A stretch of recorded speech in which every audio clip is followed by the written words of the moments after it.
అదే చిన్నపిల్లల రూపంలో వస్తారన్నాడు.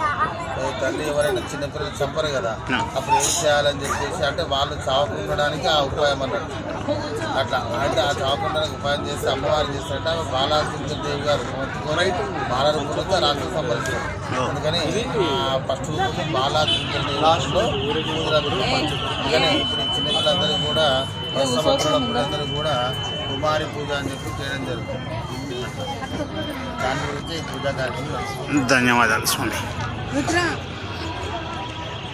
చిన్నపిల్లలు ఏమంటే ప్రత్యక్షంగా దేవులతో సమానంగా మనం భావిస్తాం చిన్నపిల్లలందరినీ కూడా. సో అలాంటి చిన్నపిల్లలకి దైవ రూపంలో ఉంటారు, వాళ్ళకి ఎలాంటి కర్మశాలు ఉండవు, వాళ్ళ ఆశీర్వచనం కూడా అలా ఇస్తారు. సో అలాంటి వీళ్ళందరినీ కూడా ఒక అమ్మవారిగా వాళ్ళు పూజ చేస్తారు. అంటే కాళ్ళకు పసుపు పెట్టి, పారాన్ని పెట్టి, వాళ్ళ గంధం పెట్టి, బొట్టు పెట్టి, పూలు పెట్టి అలంకరణ చేసి అమ్మ తల్లి మాకు సౌభాగ్యానికి సంబంధించినటువంటి ఏవైతే సుగంధవన్నీ కూడా మీకు సమర్పిస్తున్నాము. మాకు ఆ సౌభాగ్యాన్ని ఇవ్వండి. మాకు మాలో ఉన్నటువంటి చెడు గుణాలన్నీ కూడా కర్మ తరిమేయండి. మంచి జరపాలని